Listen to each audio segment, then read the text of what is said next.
Hello friends, welcome back to my channel. నేనండి మీ నందనాని. ఇవాళ మంచిగా వెజ్ పులావ్ చేసుకుందాం అనుకున్నానండి. దానికోసం నేను అమెజాన్ నుంచి ముందుగానే స్పైసెస్ ఆర్డర్ చేసుకున్నాను అనమాట.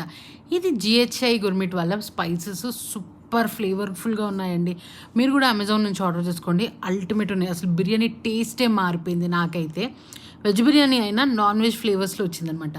సో దీనికి మసాలా ఎట్లా ప్రిపేర్ చేసుకున్నా అంటే, ఒక గిన్నెలో మంచిగా ఉప్పు, కారం, ధనియా పౌడర్, గరం మసాలా వేసుకొని మంచిగా కలిపేసుకున్నా అండి. దీనికి మించిన స్పైసెస్ మసాలా ఉండదు అని నా ఫీలింగ్. సో ఇది కూడా వేసేసుకుంటే ఆ టేస్ట్ అనేది అద్దిరిపోతుంది. ఇట్లా తింటూ ఉంటే మంచిగా, మా ఇంట్లో అయితే బహార్ బిర్యానీ లాగుంది, బావర్చి బిర్యానీ లాగుంది అనేసి అన్నారు. అంత బాగా వచ్చింది నిజంగా. సో తర్వాత రైస్ వేసేసుకొని రైస్ని కలపకూడదండి. బాస్మతి రైస్ చాలా స్మూత్గా హ్యాండిల్ చేయాల్సి ఉంటుంది. అప్పుడే మనకి అది మంచి ఇట్లా కిలా కిలా వస్తుంది అనమాట రైస్. 1:2 రేషియోలో వాటర్ వేసి మంచి వేడి వాటర్ వేసుకున్నాను నేను. అలా వేసుకుంటే మనకి బిర్యానీ అనేది రెడీ అయిపోతుంది.